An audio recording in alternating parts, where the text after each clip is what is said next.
Penyesalan besar itu adalah penyesalan yang terjadi pada waktu hari kiamat. Penyesalan yang besar itu penyesalan yang terjadi ketika Allah sudah menghamparkan padang mahsyar. Dan Allah sudah menegakkan mizan. Allah sudah meletakkan sirat. Dan Allah meletakkan seluruh perkara yang dibutuhkan dalam pengadilan Allah. Itulah penyesalan besar. Kenapa? Penyesalan besar itu merupakan penyesalan ketika kita tidak punya waktu lagi untuk memutar waktu dan kita tidak punya waktu lagi untuk merecovery. Tidak bisa lagi. Dan itu merupakan penyesalan yang besar. Itu merupakan penyesalan yang betul-betul melahirkan sebuah kerugian besar dan mengakibatkan sebuah penderitaan panjang. Karena penyesalan di akhirat itu tidak bisa dikembalikan semua waktu yang ada untuk kembali pada kehidupan di dunia itu tidak bisa. Orang kalau di dunia menyesal atas dosa masih bisa memperbaiki dan dia bisa mendapatkan manfaat kalau dia memperbaiki dengan tobat. Contoh, ada fulan dan fulanah berzina. Menyesal mereka setelah berzina. Ketika mereka tidak kuat menahan nafsu, akhirnya mereka berzina. Tapi ketika mereka habis berzina, mereka menyesali perbuatan zina yang mereka lalui dan mereka lakukan. Maka setelah itu, maka mereka ketika menyesali, mereka bertaubat, lalu recovery dan bisa jadi taubatnya itu yang menghantarkan ke surga walaupun sebelumnya mereka melakukan dosa. Karena dosa yang disusul dengan taubat itu menjadikan alasan ia akan dipanggil oleh pintu surga yang bernama pintu taubat. Yang Allah jadikan pintu taubat itu hanya memanggil mereka yang pernah berdosa lalu bertobat dan menyesal kepada Allah. Masih bisa diperbaiki. Tapi dalam kehidupan di akhirat kan nggak bisa. Lah inilah yang menjadikan kita akhirnya kita paham. Ya. Perkataan dari Ali bin Abi Thalib ketika beliau mengatakan al-yauma yaumul amal wala hisab. Hari ini itu hari amal. Tidak ada perhitungan. Ya, makanya banyak orang yang terkadang mereka belum menyesal. Kenapa? Ya karena memang hari ini hari peramal. Ghadan yaumul hisab wala amal. Adapun nanti di akhirat itu merupakan hari amal. Hari hisab dan tidak ada amal. Maka inilah yang menjadikan kita memahami. Ketika Allah menyampaikan sebagaimana yang dikisahkan, sebagaimana yang ditulis oleh Imam Qurtubi bahwasanya hari kiamat itu adalah yaumun nadamah dan yaumul hasrah, maka inilah yang menjadikan kita harus betul-betul sadar. Bolehlah kita nyesal di dunia, tapi jangan sampai ada penyesalan di akhirat. Karena penyesalan di akhirat tidak ada ujungnya kecuali adalah kepedihan azab untuk menebus semua kesalahannya, walaupun dia menyesal. Karena penyesalan di dunia itu disebut dengan bertaubat. Penyesalan di akhirat itu tidak bisa lagi disebut dengan taubat. Taubat itu apa? Sifat menyesal. At-taubah wan an-nadam. Taubat itu ya penyesalan. Tapi itu di dunia. Kalau di akhirat, penyesalan itu tidak ada lagi. Karena semua orang yang menyesali ketika di akhirat tidak lagi dikatakan tidak lagi dikategorikan tobat. Kecuali itu berakhir dengan kepedihan dan keperihan tiada tara. Sekarang setelah kita mengetahui bahwasanya penyesalan itu ada dua. Ada penyesalan di dunia dan penyesalan di akhirat. Penyesalan di dunia itu masih bisa kita recovery. Dan penyesalan itu pun merupakan salah satu makna dari tobat. Beda dengan penyesalan di akhirat. Maka kita jelaskan hari ini. Dan kita sama-sama pelajari. Sesungguhnya manusia nanti kalau di akhirat itu yang disesali itu apa saja. Lah perkara ini kan harus juga kita paham. Karena konsekuensi ketika kita mengenali dan memahami bahwasanya Allah itu menjelaskan hari penyesalan. Ketika Allah itu menjelaskan bahwasanya ini merupakan hari penyesalan. Pertanyaan kritis kita adalah yang disesali itu apa? Yang disesali itu apa? Karena ini merupakan salah satu hal yang harus kita betul-betul sadari betul. Ya. Supaya betul-betul kita mampu mengatur strategi perkara-perkara yang disesali itu kita tidak menjadi korban-korban berikutnya pada waktu kejadian di akhirat. Selama kita memahami bahwasanya kita mengerti apa yang disesali. Mengerti tentang satu keburukan itu supaya kita tidak terjerumus kepada keburukan itu. Alim tu syarra litawaqih. Alim tu syarra la lisyarri walakin litawaqih. Makanya kata orang-orang dulu adalah saya itu mempelajari keburukan bukan untuk melakukan keburukan itu walakin litawaqih, tetapi untuk menjaga saya dari keburukan itu. Itu yang harus kita paham ya. Maka kita belajar penyesalan apa yang terjadi pada waktu hari kiamat. Saking pentingnya penyesalan-penyesalan yang terjadi pada hari kiamat yang sifatnya belum terjadi karena kita belum hari kiamat, Allah sudah mengabadikan kisah-kisah penyesalan mereka di dalam Al-Quran. Kenapa belum terjadi sudah diceritakan oleh Allah untuk kita? Apa saja penyesalan-penyesalan manusia ketika mereka di akhirat untuk betul-betul supaya manusia mengambil sikap dengan mempelajari penyesalan itu supaya mereka tidak menjadi korban berikutnya orang yang menyesal. Walaupun itu belum terjadi. Itu saking Allah sayangnya kepada setiap hambanya dengan rahmat, dan rahmatnya Allah meliputi ilmu yang Allah jadikan petunjuk untuk menyayangi kita. Ya, makanya akhirnya kalau begitu penyesalan-penyesalan itu apa? Penyesalan-penyesalan itu kalau kita kumpulkan di dalam ayat yang bertebaran, kita akan mendapati berbagai macam. Kita akan mendapati berbagai macam penyesalan.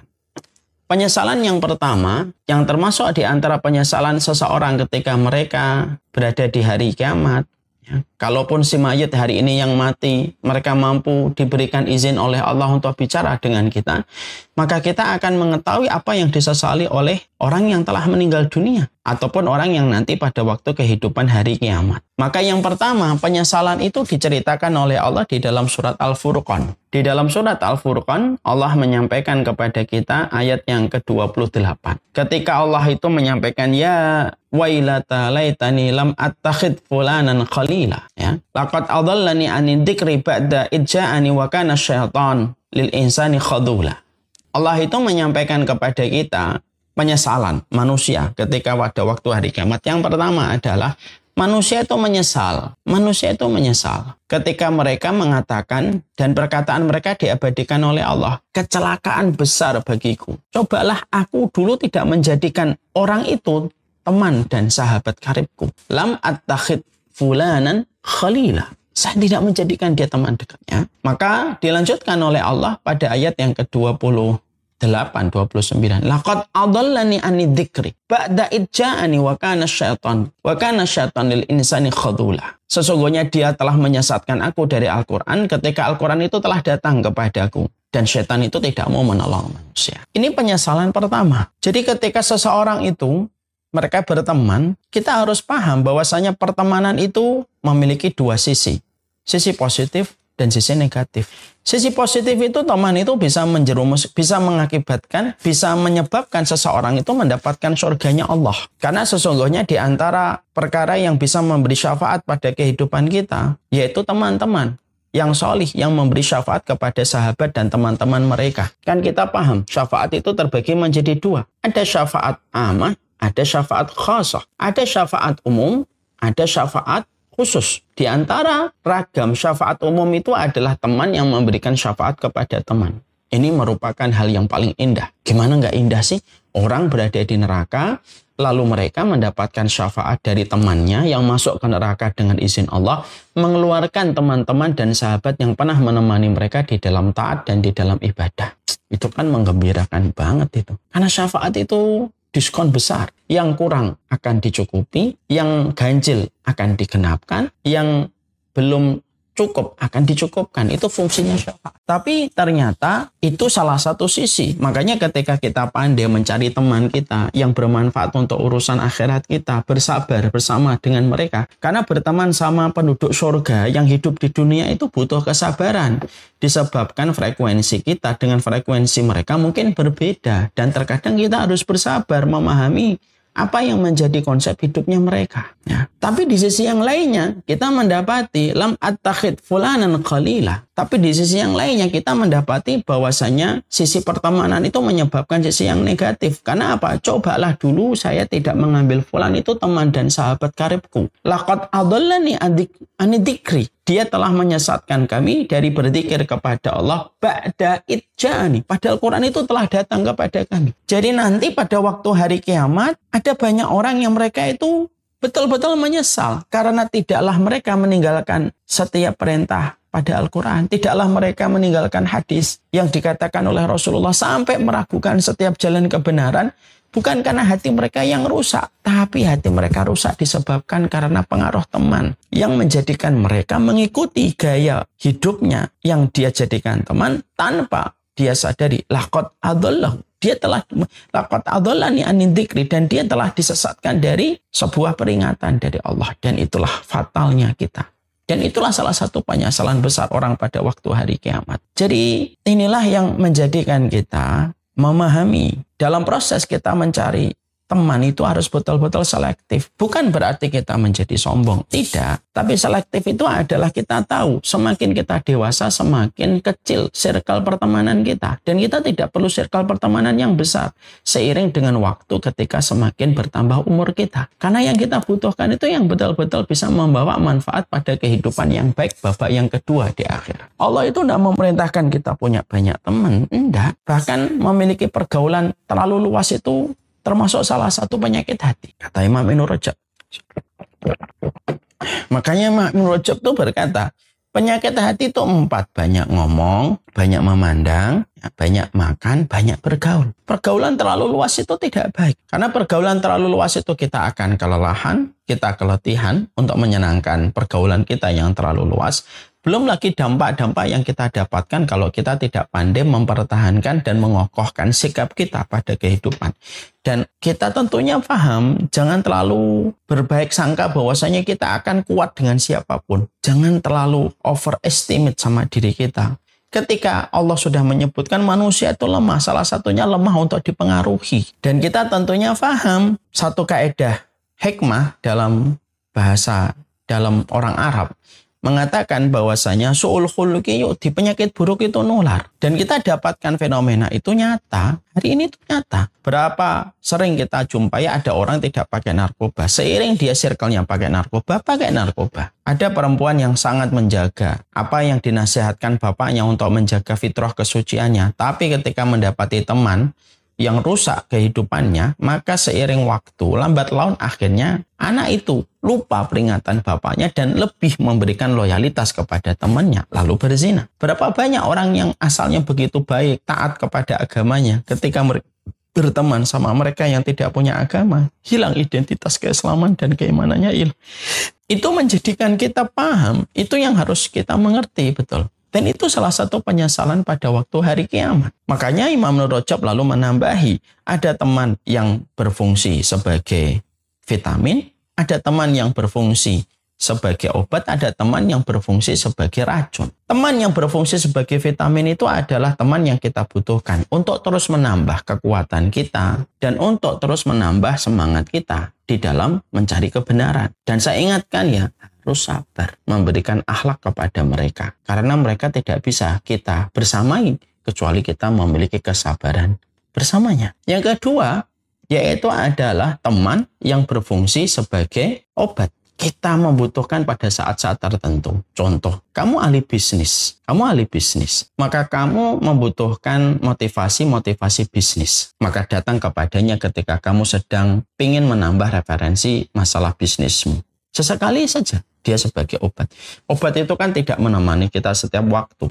Kalau kita lagi ada hajat, nah kita minum obat. Yang ketiga sebagai racun, yang mana kamu harus betul-betul hindari itu. Ya.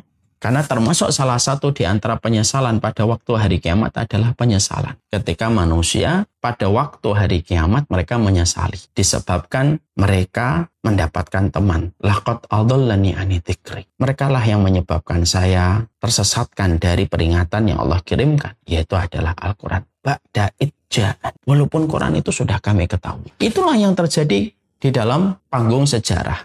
Kita mendapati Abu Thalib, tidaklah beliau kekeh dengan keimanan, dengan kesyirikannya, ya karena beliau salah memilih loyalitas, salah memberikan loyalitas ketika diberikan loyalitas itu salah satunya kepada Abu Jahal yang memerintahkan kepadanya supaya dia memegang teguh ajaran nenek moyang, dan itu dia pilih lebih daripada apa yang ditawarkan oleh Rasulullah. Ya ammi, wahai pamanku, ucapkanlah la ilaha illallah yang kamu akan selamat dengan ucapan itu. Tapi dia nampik ucapan itu karena tidak enak sama Abu Jahal yang telah menjadi temannya dan keluarganya yang dia berikan respek dan akhirnya dia korbankan urusan akhiratnya.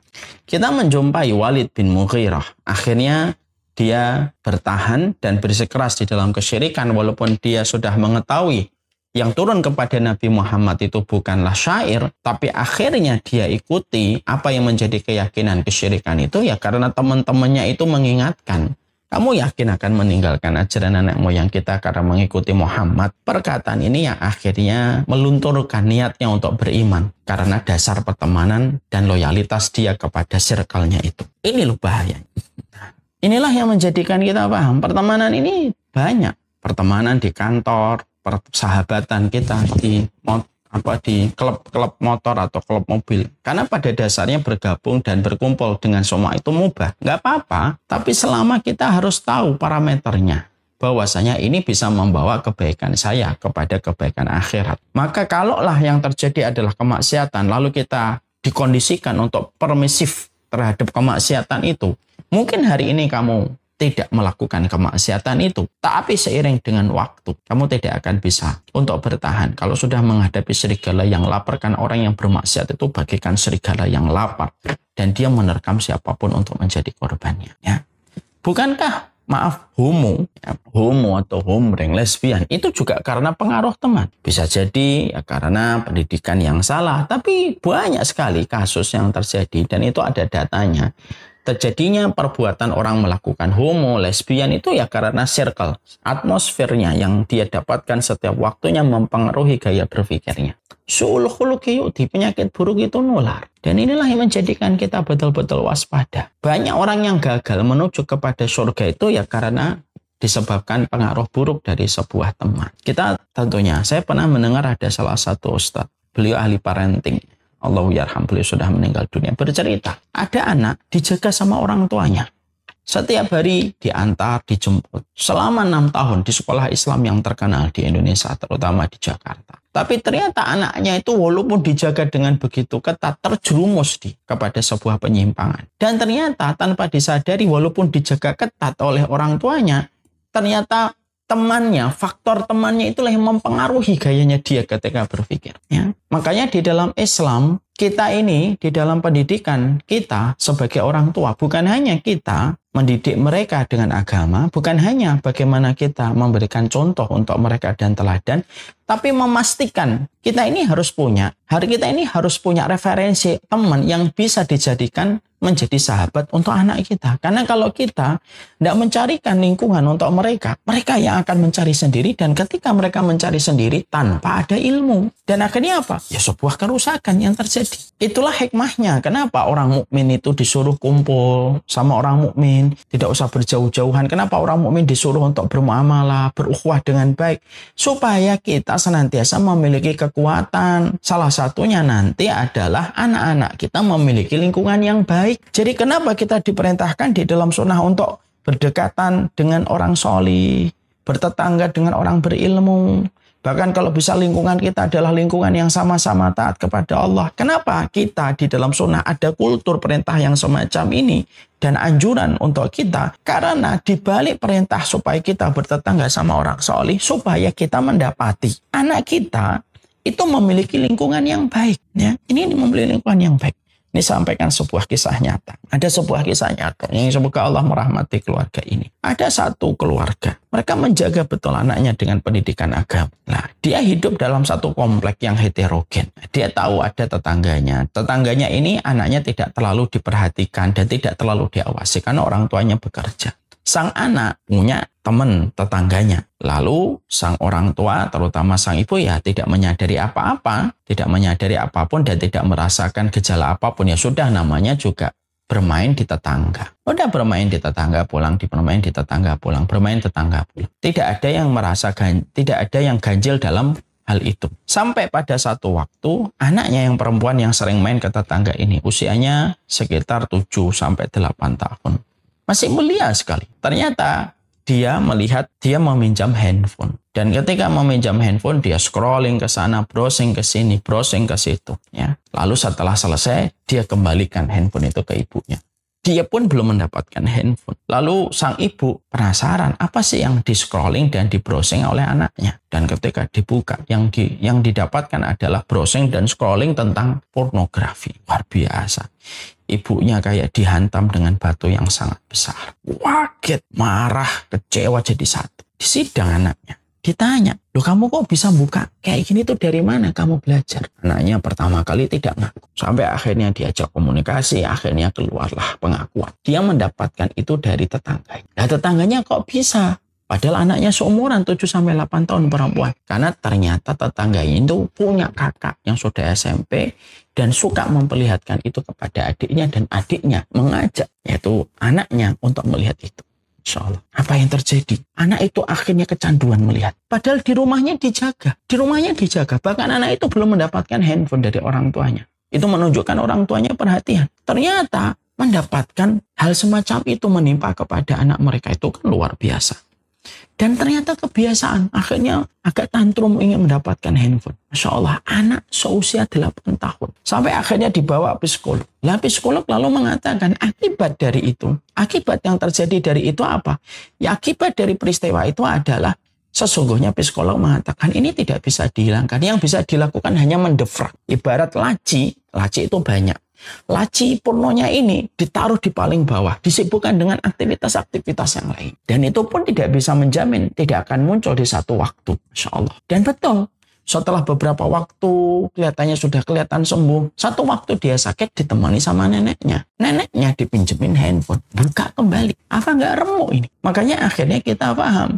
Islam itu ketika mengatur masalah pertemanan, itu bukan karena Islam itu rewel tentang masalah pertemanan. Islam itu mengatur pertemanan dengan sebegitu detailnya sampai Allah turunkan ayat di dalam surat Al-Furqan mengatur pertemanan. Itu karena memang Islam itu paling tahu jangkau pandangnya Islam terhadap segala kemungkinan buruk itu jauh lebih panjang daripada daya jangkaunya akal kita untuk mengerti keburukan.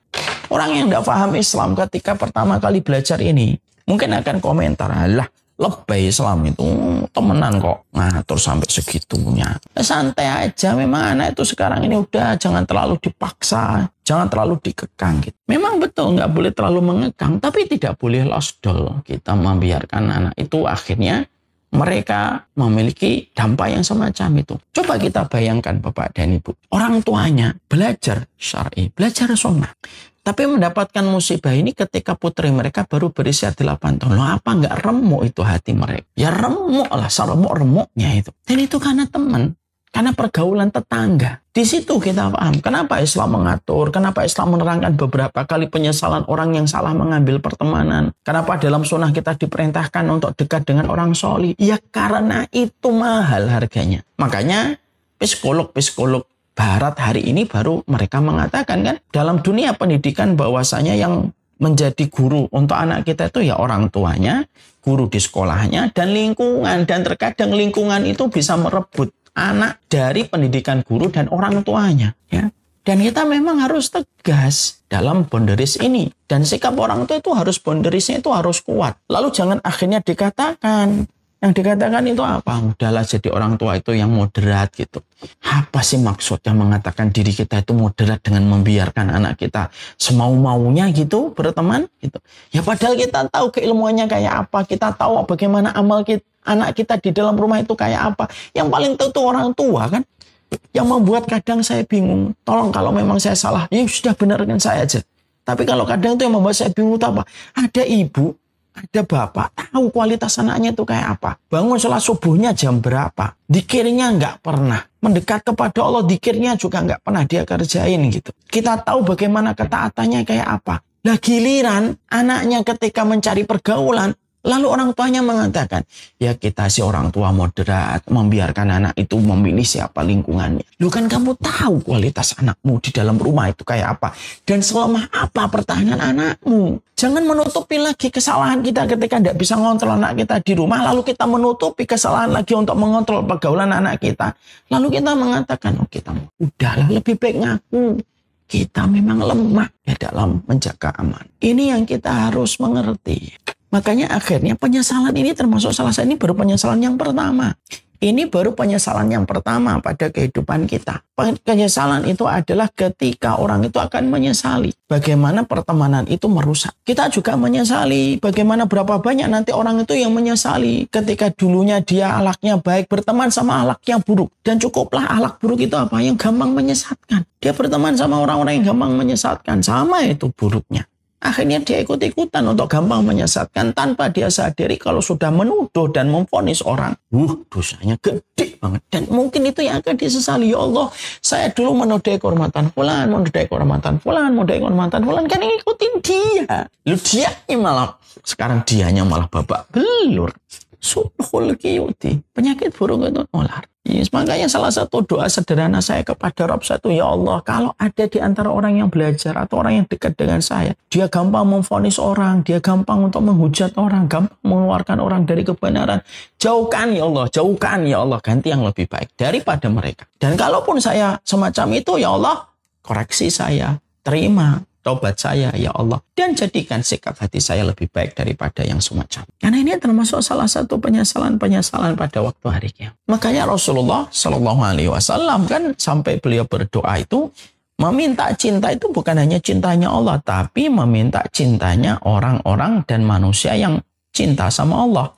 Makanya Rasulullah itu kalau berdoa apa? Allahumma inni as'aluka hubbaka wa hubba man yuhibbuka wa hubba amalin yuqarribuni ila hubbiknya. Yaitu adalah ketika kita menjumpai doanya Rasulullah di dalam satu riwayat Imam Ahmad dengan sanad yang hasan, maka Rasulullah itu berdoa, ya Allah, aku memohon kepadamu cintamu dan cinta orang yang mencintaimu dan amalan yang paling kau cintai yang mendekatkan kami kepada cintamu. Jadi kita itu mendapati bahwasanya doa ini merupakan doa yang dipanjatkan kepada Allah semata, di mana kekuatan doanya itu adalah meminta cintanya Allah, cinta orang yang mencintai Allah, dan amalan yang paling dicintai oleh Allah, yang mendekatkan kepada cintanya Allah. Jadi akhirnya Nabi itu meminta bukan hanya cintanya Allah, cinta orang yang mencintai Allah. Berarti Nabi itu ingin betul-betul dipertemukan dengan orang-orang yang mencintai Allah. Tidak usah banyak kok, minim 40 orang sudah cukup itu. Orang-orang yang mencintai Allah, akhlaknya baik, tutur katanya baik, tawasudnya baik, tidak terjebak kepada ekstrim untuk nyesatin orang, mensubhatkan orang, ekstrim untuk mewahabi-wahabikan orang. Tidak usah ikut-ikutan itulah. Maka itu yang akhirnya menjadikan kita akan terhindar dari berbagai macam penyesalan yang berat. Ya. Penyesalan yang kedua yang dijelaskan oleh para ulama sebagaimana di dalam surat Az-Zukhruf. Ya. Di dalam surat Az-Zukhruf Allah menyampaikan kepada kita, ya, Al-akhillau yawma idzin ba'duhum ibadin adu illal muttaqin. Allah menyampaikan di dalam surat Az-Zukhruf 67. Penyesalan yang kedua. Penyesalan yang kedua itu al-akhillau yawma idzin ba'duhum li ba'din adu illal muttaqin. Berapa banyak orang yang saling mereka mencintai, mereka saling menyayangi, merahmati. Ketika pada hidup di dunia mereka akan menjadi musuh kelak. Jadi orang yang mesra di dunia itu belum tentu mesra di akhirat. Orang yang soulmate ketika di dunia belum tentu menjadi soulmate pada kehidupan kelak di akhirat. Jadi berapa banyak? Yaitu orang yang mereka saling mencintai. Al-akhillah itu betul-betul sudah soulmate banget. Suami istri yang sudah betul-betul senyawa. Jadi satu. Ternyata mereka itu dikatakan oleh Allah, al-akhillah yawma idzin ba'duhum li ba'din adu. Mereka jadi musuh. Illal muttaqin, kecuali orang yang bertakwa. Sebagian besar para ahli tafsir itu mengomentari dan memberikan takwil atau memberikan interpretasi pada ayat ini, surat Az-Zukhruf 67.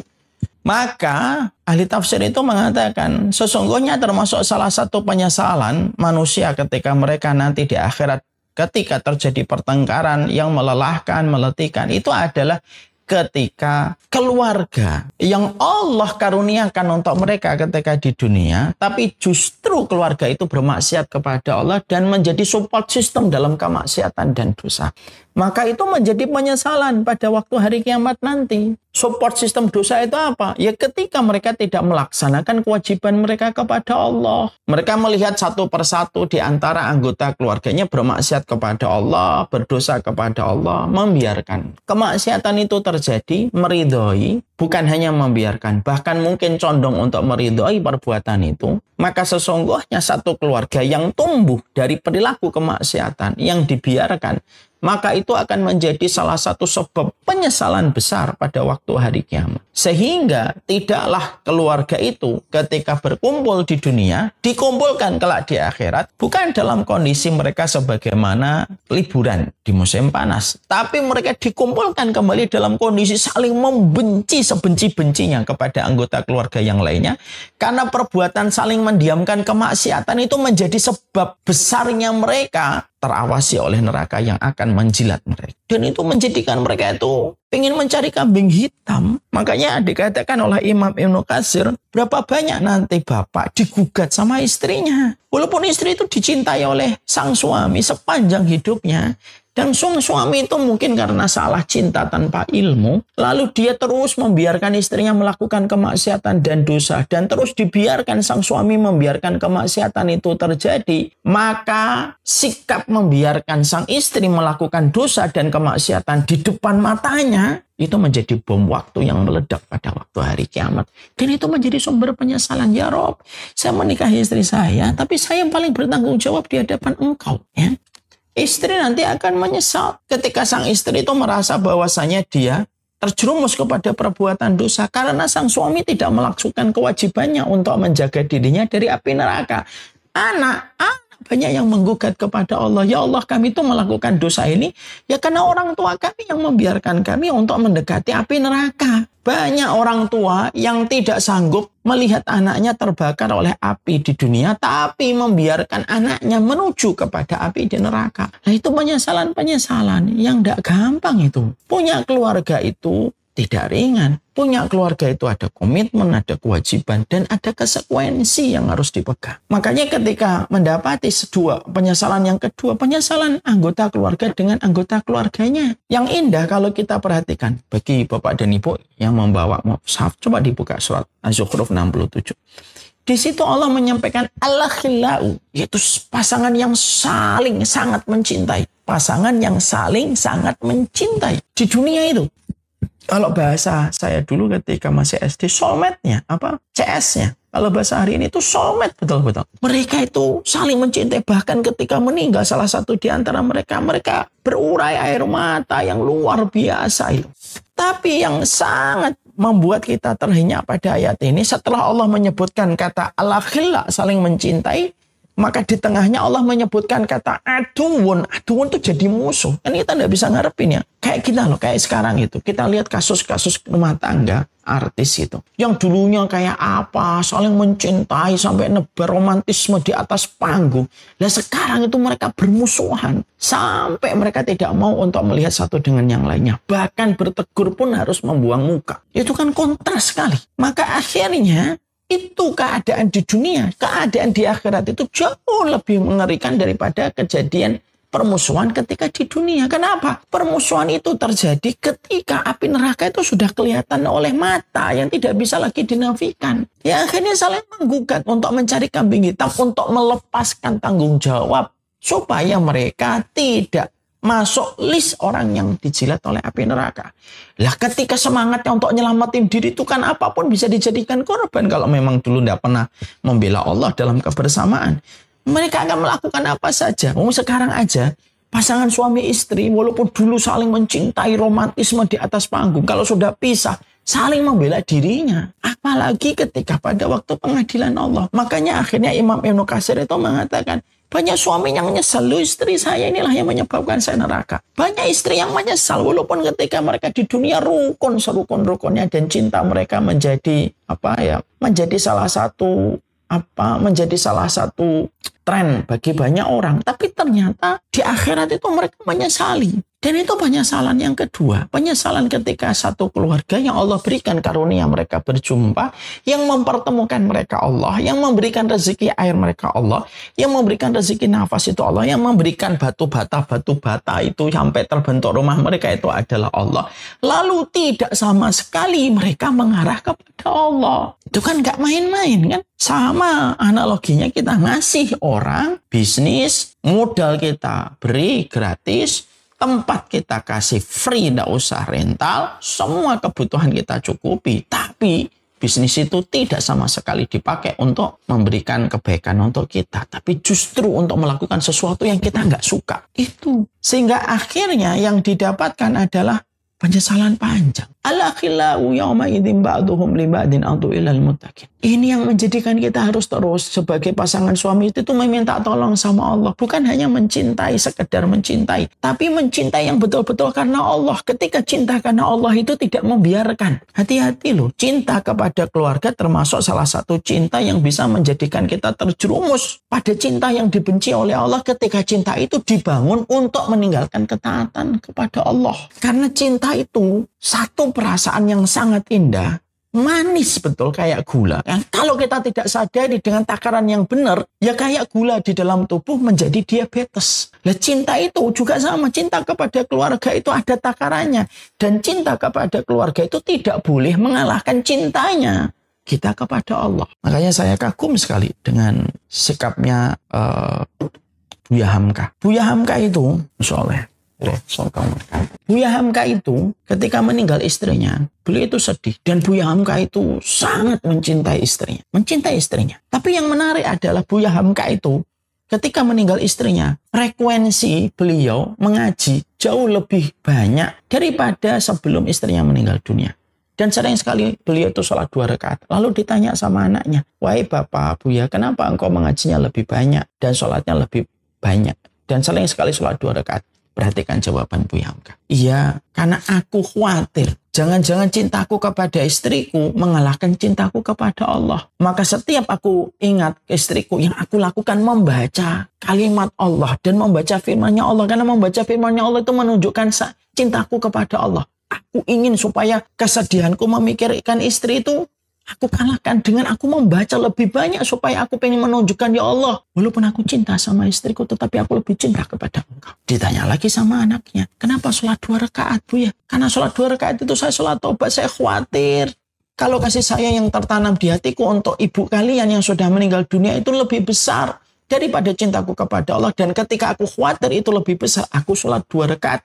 Itulah sholat taubat. Jadi cinta yang betul-betul datang dari Allah itu adalah yang betul-betul memberikan petunjuk, mapping, kurikulum kepada setiap manusia. Jadi bukan hanya sekedar kumpul. Lah hari ini, Masya Allah, ketika keluarga akan menikah, kita ini akan menikahkan anak kita. Kadang-kadang kita lebih sibuk mengatur gedungnya di mana, konsep weddingnya kayak apa, yang diundang berapa, kulinernya berapa, prasmananya apa. Itu jauh lebih menyita pikiran kita daripada kita melihat kesiapan anak kita itu dalam pernikahan itu kayak apa. Fikih pernikahannya sudah tahu atau belum, psikologi perempuan dan laki-laki itu kayak apa, sudah diketahui atau belum, bagaimana manajemen konfliknya, sudah belajar atau belum. Kadang-kadang itu malah nggak dipikirkan. Dan ini kesalahan kan. Apa yang terjadi? Ya sekedar kumpul. Dan yang terjadi adalah tidak ada orang tua yang bodoh terhadap petunjuk kebenaran, ya kecuali kebodohan itu terwariskan lagi kebodohan itu kepada sang anak. Terus itu kayak bola salju, tidak ada hentinya. Nah ini yang menjadikan kita harus memahami betul. Makanya inilah sikap kenapa seorang suami istri itu harus betul-betul, kita ini tidak boleh berhenti untuk mengkaji ilmu. Setiap hari, setiap waktu. Ya, banyak hal yang harus kita pahami supaya pertemuan kita itu tidak hanya menjadi pertemuan sehidup semati, tapi menjadi pertemuan sehidup sesurga. Ya kalau ada orang mengatakan sehidup semati, ya memang betul, mungkin memang mereka hidup doang, mati sudah selesai, nggak ada lagi perjumpaan di akhirat kecuali permusuhan. Dan itu kan mengerikan. Coba deh Bapak dan Ibu, apa hal yang paling melelahkan kalau kita menjadi manusia? Bertengkar dengan pasangan hidup itu melelahkan betul. Itu baru di dunia, belum di akhirat. Apa pemandangan yang paling tidak disukai anak, yang membuat mereka trauma, lebih daripada mereka melihat trauma ketika melihat tabrakan. Traumanya mereka itu melihat orang tua mereka bertengkar. Itu di dunia, belum di akhirat. Dan salah satu penyesalan besar di akhirat itu adalah penyesalan yang kedua. Surat Az-Zukhruf 67 yang Allah sampaikan kepada kita. Maka inilah yang menjadikan kita paham betul bahwasanya penyesalan dalam kehidupan manusia ada yang dikatakan oleh Allah pada surat Al-Furqan ya 27-28, ada yang menjadi penyesalan yang kedua yaitu surat Az-Zukhruf ayat 67, penyesalan persahabatan dan penyesalan keluarga ketika tidak ditegakkan pilar untuk saling mengingatkan. Ini dua penyesalan. Masih banyak penyesalan-penyesalan yang lainnya kita kita akan menjadikan ini menjadi dua part di dunia dan part di akhirat.